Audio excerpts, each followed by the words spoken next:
Welcome to TakeTew, where we get down to the nitty-gritty and talk all things relationships. Say hey, babe. Hey now. And we're back. It's been so long. Why has it been so long, honey? I don't know. My guess is we're probably going to come up with some piss poor excuse why. I've been sick. The whole house has been sick. You can hear it in my voice. And so... Do I still sound nasally? Yeah. Oh, you sound like, You still sound congested. I'm congested. I feel like I'm much better. There was like 2 days. It was like New Year's Eve and New Year's. I feel like I was gonna die. Yeah, he was like death. Like he was not his normal self. I've never seen him sick before. So that was a treat. You know what? There's definitely a difference when men are sick and when women are sick. What? When men are sick, it's like they're dying. Like that's when you see them at their most vulnerable. Like, you know.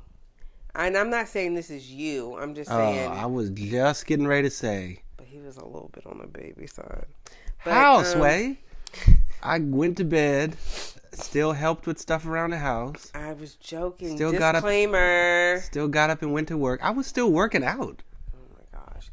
Yeah, that was your choice. But anyway, to go to work? No, working out. Babe, I was still doing regular stuff. Okay. Anyway, I am unstoppable. I said I was not talking about you. If I was on my worst day and you were on your best day, you'd still beat me? I'd run you over like a truck. That's rude. Anyway, I'm not saying him. I'm just saying in general, a lot of times men are babies when it comes to illness. Women aren't because they already go through so much like childbirth and menstrual cramps. And what about a woman who hasn't given birth? Menstrual cramps. I know plenty of women who say, oh, well, it's not that big a deal. Anyway, I'm just saying that women have the tendency to be a little bit stronger when it comes to that. I'd love to hear the I'm audience sure chime in. People would agree. Is there a comment section there's below? I kind of want to look it up. I'm sure there's like a general consensus somewhere that says, yes, women are not as much babies as men. Wow. So eloquently put. Men versus let me see. I'm Googling this right now. Oh my God. Men I can't believe we're doing this.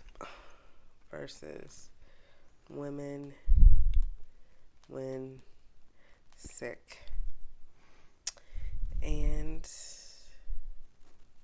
wow. Why? And there's many articles why men are much worse at being sick than women. Here's why women handle sickness better than men. Is man flu real? Men suffer more when sick. What? Why guys react differently to colds. Are men just babies when they get the flu? Jesus. See? Every article written by a woman. That's not true. Let's click on one of these. Let's go to this one from Time Magazine. Why men are much worse at being sick than women. And let's see who wrote it. Oh, it was a woman. Surprise. It's in a nutshell saying hormones have a big effect on immunity. I'm not going to read the whole thing, but I'm sure if I go to another article, it won't be. Actually, this is a men's health article, so I'm sure it was written by a man. You're right. It was definitely written by a man. by a man. Anyway, but we've had illness going through the house. It started with our youngest child, and then Aaron had it, and then I had it, and then our oldest son was sick. But I'm the only one that, Jalen went to urgent care, but it was after my diagnosis. I'm the only one that went to urgent care for the symptoms and found out that I have strep. So, yeah, I've been on antibiotics, but it's been rough. I wonder if you're more susceptible to like ear, nose, and throat stuff because you were so recently an ex-smoker. You think that has had anything to do with it? No. Sorry. Just a stab in the dark. I mean, I'm no expert, but I personally don't think it has anything to do with that. Well, the fact that you're Googling is stronger. Well, that's because that's known. Everybody knows that. You can definitely trust what you read on the internet. Absolutely. Yeah, absolutely. You definitely can. He's in a rare form, y'all. It's gotten so shady in this room. From you. Because you're being rude. What? Anyway. I'm dead. You might be. If y'all don't hear me no more.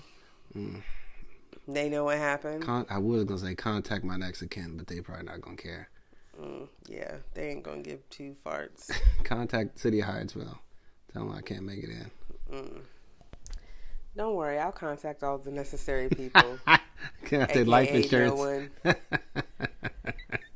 Anywho, what are we talking about today? I just wanted to explain to people why we haven't been on. This is like, I just knew we would be so much better in the new year. It's only been 6 days in, so we still got time. We're 6 days in, so we're doing a podcast. Here we are. Yeah, here we are. We've been sick for the past 6 days. Since the beginning of the year, pretty much. So let's get down to the nitty. Anyway, it is a new year. It's a new dawn, a new day. And, yeah. Yeah. What's on the agenda for today? For tonight, there is something I wanted to discuss, only because... and I know... I already know what he's going to bring up. I know. You just want me to sleep with the lights on again tonight. What? You need to stop. What are you about to bring up? No one's worried about R. Kelly or this stupid thing they did. We all knew what he was doing. We just didn't want to... We didn't want to know. We knew, but we didn't want to know. No. Okay, let's not talk about him. What were you going to say? What were you going to bring up? So, I most recently was reading through some stuff and then just comparing it to some things that have happened through the years in my life. I recently ran across someone who's doing... a young lady who's doing an Instagram page dedicated to mental health and wellness, and hashtag under the surface. And I think it's commendable what she's doing. So the question I want to pose to you, baby, is why do you think it is that we as people of color have such a hard time talking about, acknowledging, and or dealing with mental health issues?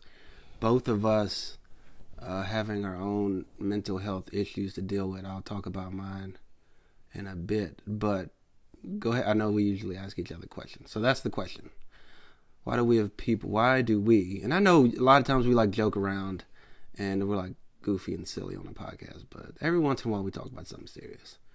So why do we as people of color, or is it people of color, or is it like us is it a generational thing? Is it a racial thing?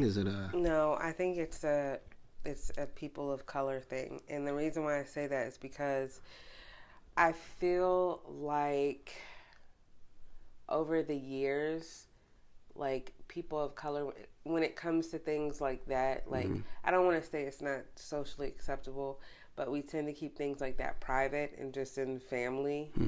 So it's not something that you make publicly known. It's not something that you outwardly talk about. And I think that a lot of people of color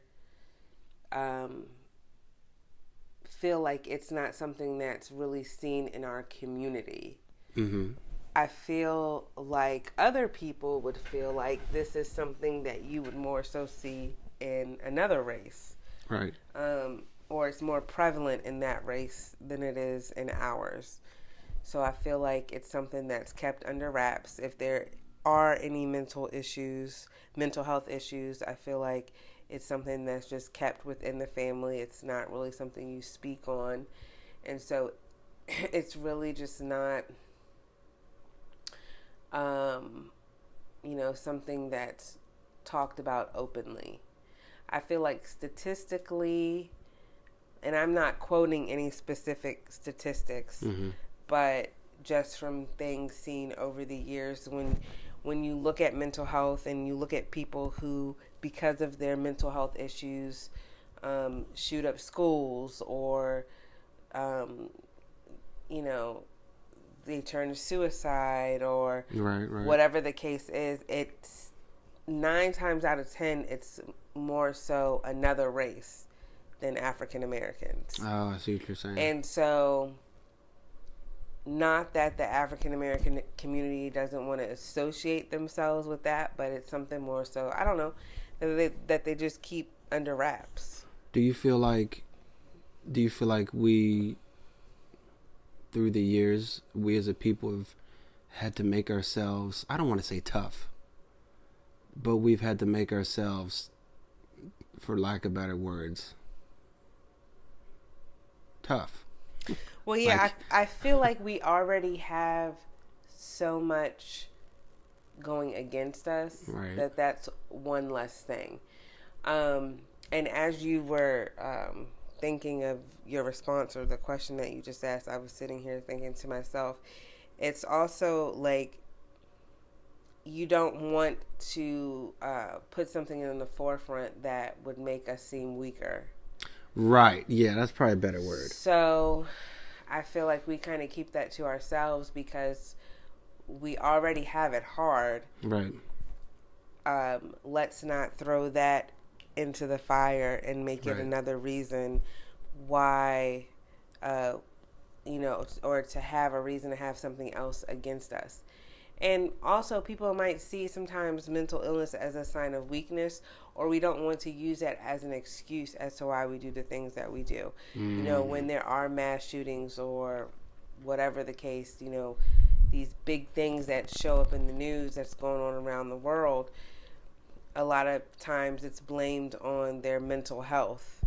And sometimes I think that people of color, we have a little bit more pride than that. We don't want to just automatically place the blame on a mental health issue or whatever the case is. And a lot of times they don't even, if it's something that a black person does and it's all over the media, it's not because of a mental health issue, it's because they're black. Mental health never comes up when it pertains to a person of color doing something who others would deem in their eyes wrong. I got you. So, okay, that's just my thought. Do you feel like we as a people of color are reluctant to get treatment? I don't think we're reluctant to get treatment. I mean, I don't think that just because we don't speak on it, we're not dumb to the situation. Like, I don't think we have an issue seeking treatment. I think, I just think, like I said, it's just not something that's broadcasted. It's like one of those things that you don't speak of, and not because you're ashamed of it, but because, you don't want judgments made. And so, like I said, we already have so many other things, so to have that added on, another characteristic flaw is, if you can avoid it, then why not? Right.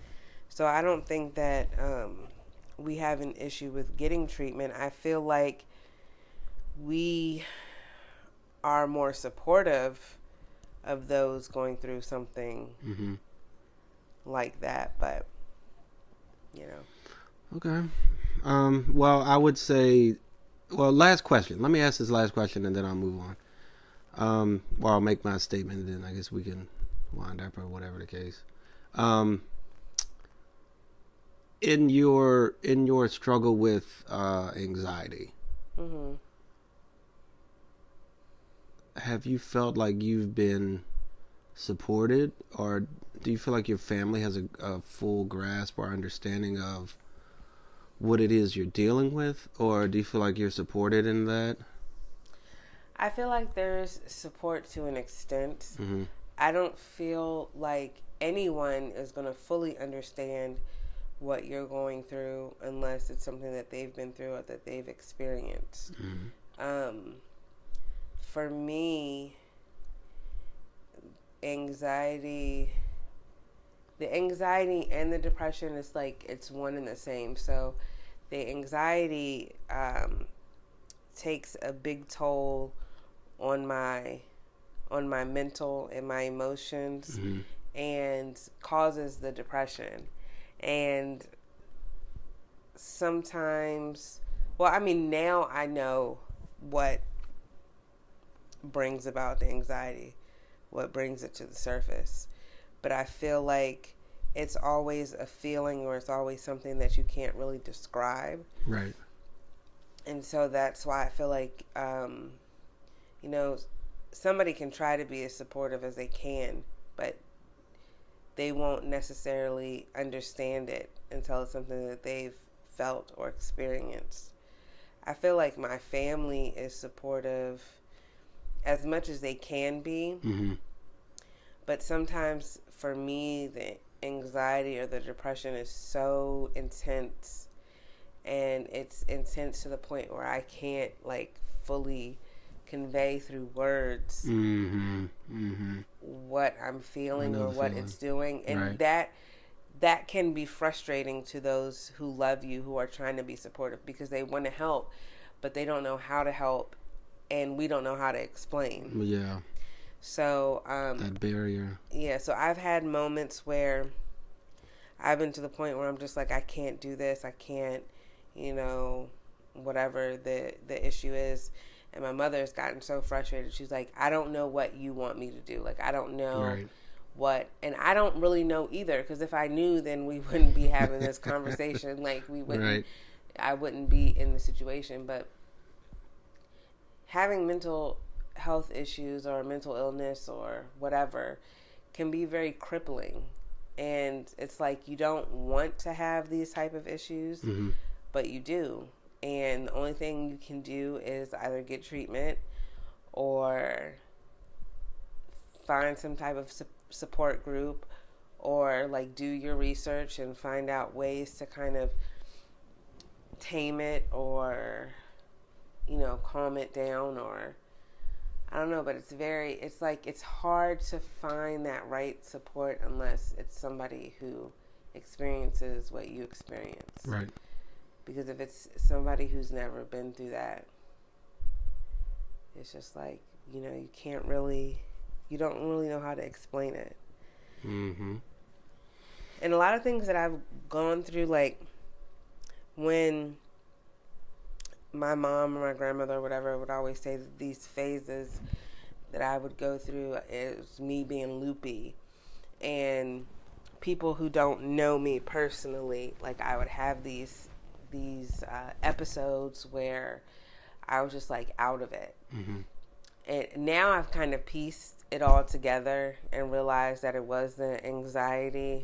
Well, I'm thinking it was the anxiety, because it always happened whenever there was like a stressful moment or period in my life. That was the trigger. And and ever since I've been on like the mood stabilizers, I feel like I haven't had that. Like, I feel like, I don't know, it's like, it's really weird to explain. Okay, so let me back up and explain the episodes. Tell your story. Themselves. So, and at first I thought it was from drugs. I thought it was from smoking marijuana. Okay.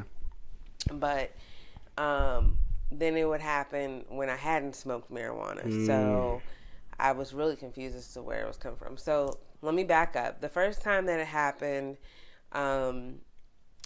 it was in 2006, because it was shortly after my son was born, and I was getting ready for work, and I just, something just came over me, and I just couldn't function. When I get like this, it's like either my senses are heightened or they're lessened. And so it seems like my sense of smell is heightened, my hearing is heightened, but like my sense of touch and my sense of taste is not really there. And I just get like stuck. I can't do anything.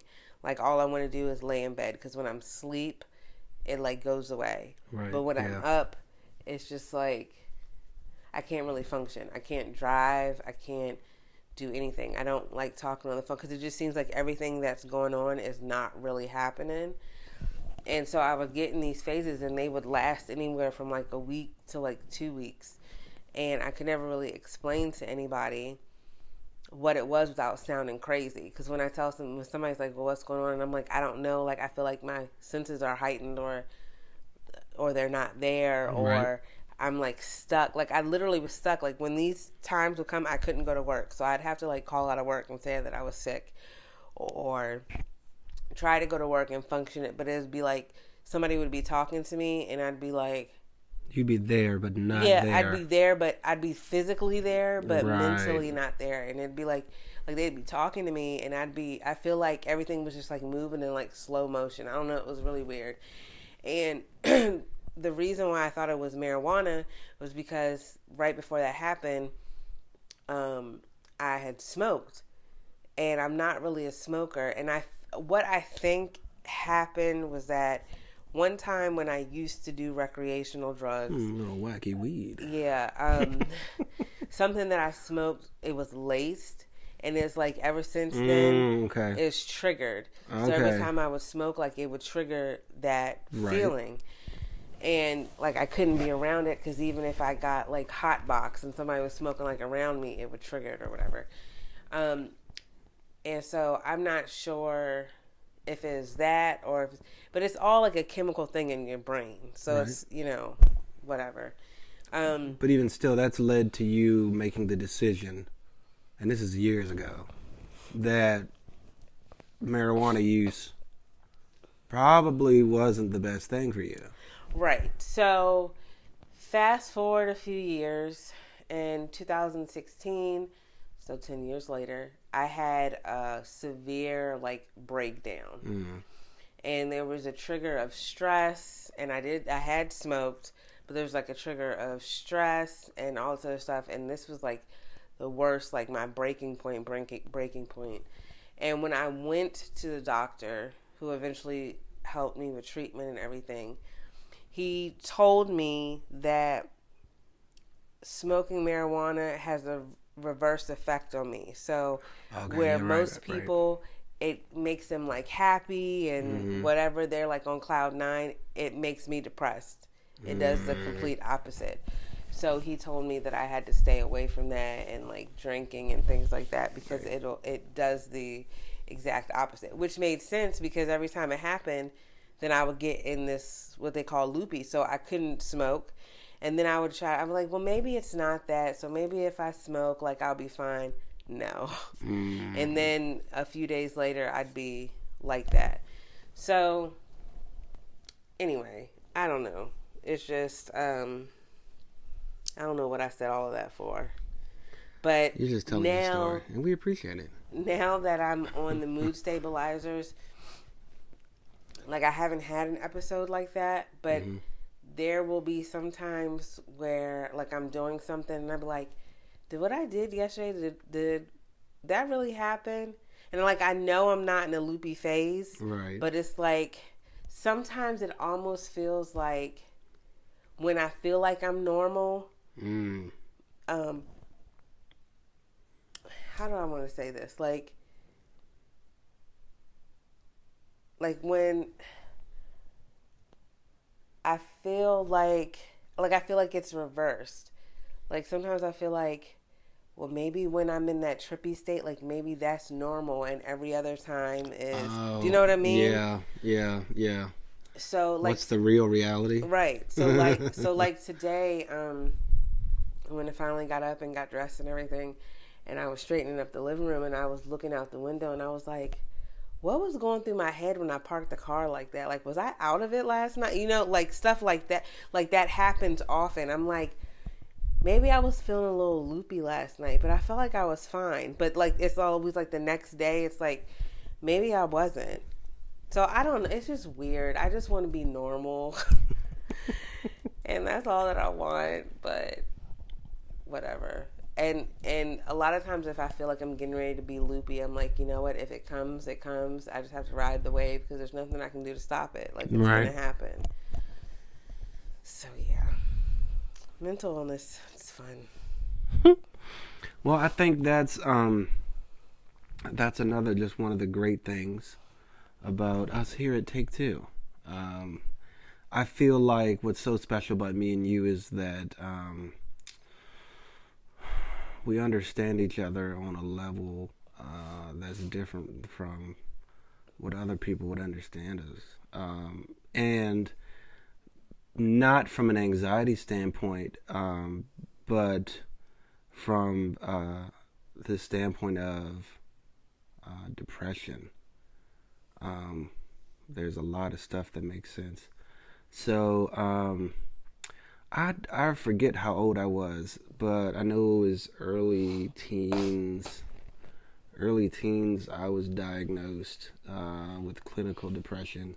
And actually, my parents were really supportive and tried to get me the help that I needed. And it's funny that coming across this hashtag and, talking about it, because being biracial, I feel like my dad was more, being African American, my dad was more hesitant to get me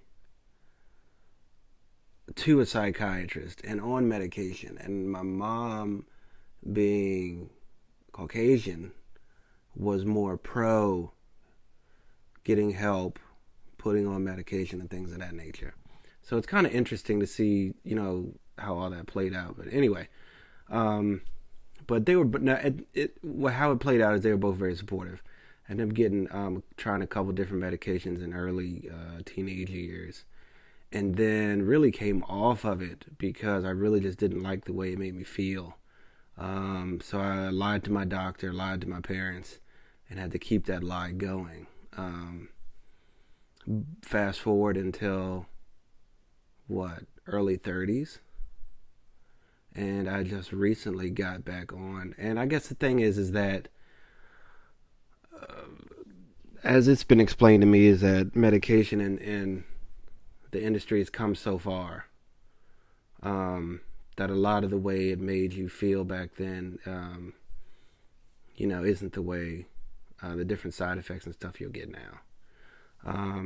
But there has been some really pretty low times in my life where I don't know if I ever felt loopy or felt the feelings that you do, but I know that overwhelming sense of like there's a weight on your chest and on your shoulders, and there's an overwhelming sense of something is weighing you down. Mm-hmm. And trying to explain that to others, like my brothers and sisters and friends of mine, I think it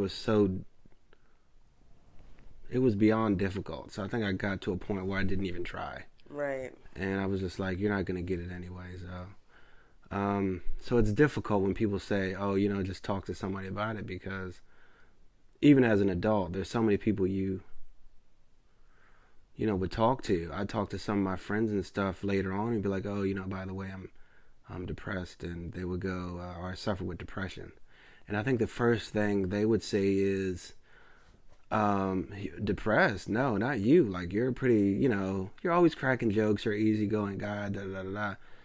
And I have to explain that it's more clinical depression, more like a chemical imbalance in the brain, not so much a circumstance or a situation I'm going through that makes me feel depressed. There's no real control over it. So I think that's kind of where I was at. And I think the other side of that is that with minorities, I think we have this thing where it's like we want to pray it out of people. Like, I think if we pray about it enough, that that will be cured from a mental illness. So, like, if you break your leg, mm-hmm. Do you go to a doctor to get put in a cast, or do you pray about your leg being, you know what I mean? It's like right. One of those type of situations. And I get it, like, from a religious background, Like, I understand, there's nothing too hard for God, and there's nothing that he can't do, X, Y, and Z. But at the same time, God gives you common sense, and also biblically it's written that if you're sick, then seek a physician. So if we're going to obey the Bible in some extent, we have to obey the Bible in other verses as well. So if you're sick, seek a physician.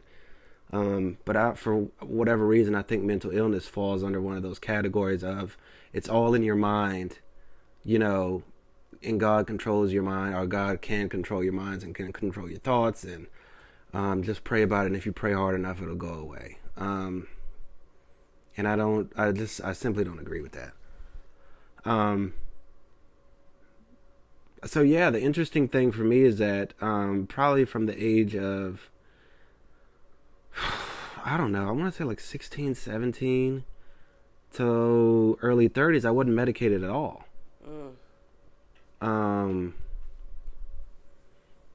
And I felt like for all those years, the only thing I really used to kind of help self-medicate, it wasn't alcohol or recreational drugs, but it was always weight training.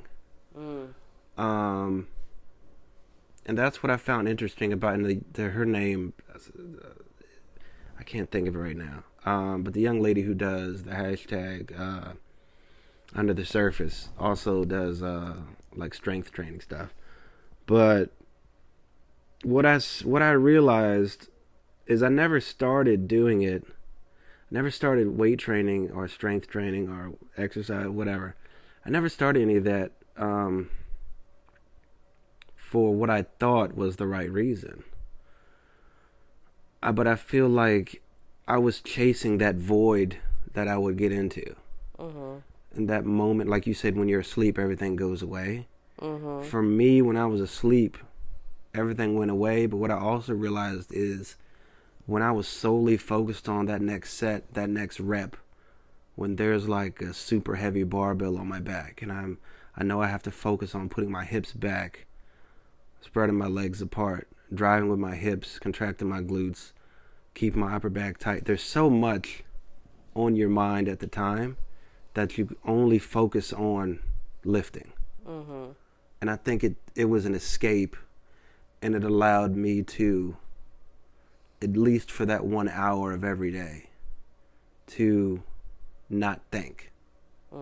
At least not think about whatever was going on. And so I think I subconsciously began to seek that void and that kind of dead space. And there's different articles and different stuff that say, there's some information that would suggest that,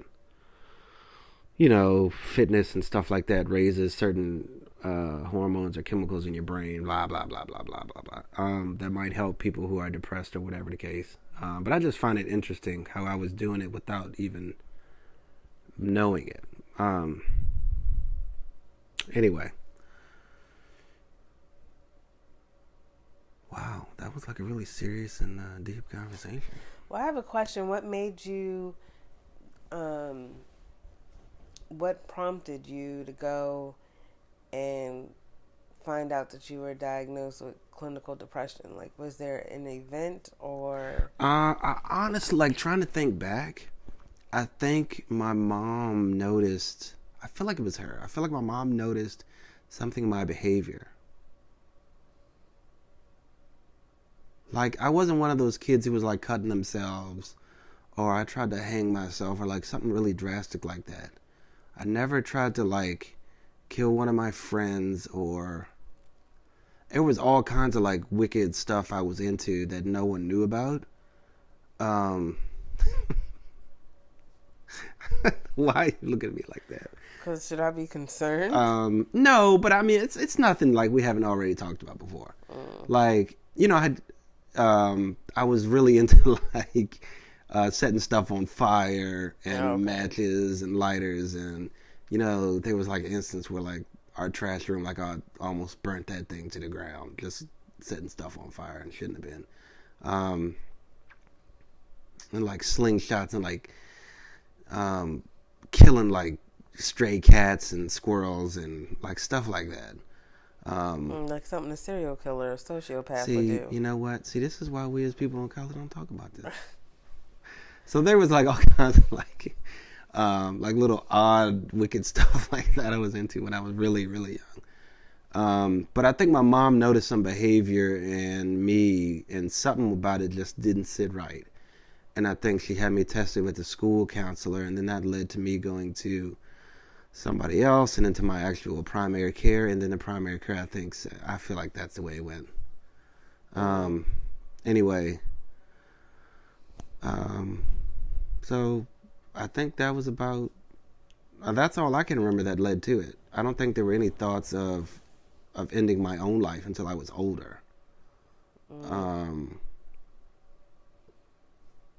And there were like some pretty bad times, but no, there wasn't anything where it's like, oh man, this dude needs to be like locked up and somebody needs to keep an eye on him, type of thing. But yeah. And then going back on medication, that was my decision. It was recommended to me by somebody, and I was like, yeah, maybe I should. I'm so glad you did. Are you? Maybe I'll go off of medication so you can see what I'm like. No, I think you're. I don't feel like I'm that different. I think it puts you in a good space. So I don't feel like I'm that different. If it's not broke, don't fix it. I think the only thing it does for me, and my doctor's asking, but I think the only thing it does is I feel like it makes me a pinch. Like I feel like it makes me a pinch more patient. Whereas if this is you being a pinch more patient, I don't want to see you off of it because your patience is very thin. I feel like that's right. I feel like that's the thing. But then I know other people who would describe me as a very patient person. Negative. And like now when the kids do stuff, like you've seen it before. Like the kids will do stuff and and I'm like, what are you doing? And if that's you on medication, yeah. No, we're never getting off. If you get off, then I'm getting off, and that's not going to be good. Right. The family who's medicated together stays together. The whole house going to be on fire. Jesus. Well, I know that every once in a while we have to have a serious conversation, so thanks for having a serious conversation with me about this, babe. Oh, of course, darling. Anybody, and I'm sorry, I do forget the young lady's name, but I do remember, if you are a person of color and are looking for some support and some help, please follow the hashtag. Please, wow. Please follow the hashtag on Instagram, hashtag under the surface. And there's a young lady on there who's actually a student. It's Curls and Calluses. There you go. Kayla Nicole. Caitlin? That's her name? Kayla Nicole. She has that, and under the surface _ is the hashtag. No, it's her other page. So go follow the page that my lovely wife just described. Under the surface _ Under the surface _ but she does do some. She posts some informational stuff. She posts some supportive stuff. Of course, you can ask her questions. So she's not just some Joe Blow. She's actually a person who is actually studying this stuff, which is very helpful. But she also suffers with anxiety as a form of a mental illness, and she's very open with that. So, yeah, if you're looking for some support, or looking for information, or even like with myself, just trying to get more education about it to help me and my wife, then yeah, head on over, give a follow, and let's support each other, family. You got anything else, baby? I sure don't. Okay. Well, thanks for hanging with us, guys. We know we were super serious and not all silly like we usually are, but we'll get back to that. But yeah, we needed to come on because, again, we're getting away with ourselves here in the new year, and I'm starting to feel better. The hubby's starting to feel better, so We'll see you guys next Sunday for another TakeTew podcast. Until then, we'll strip down and take a nice warm shower together. I can't. Say bye, babe. Bye-bye.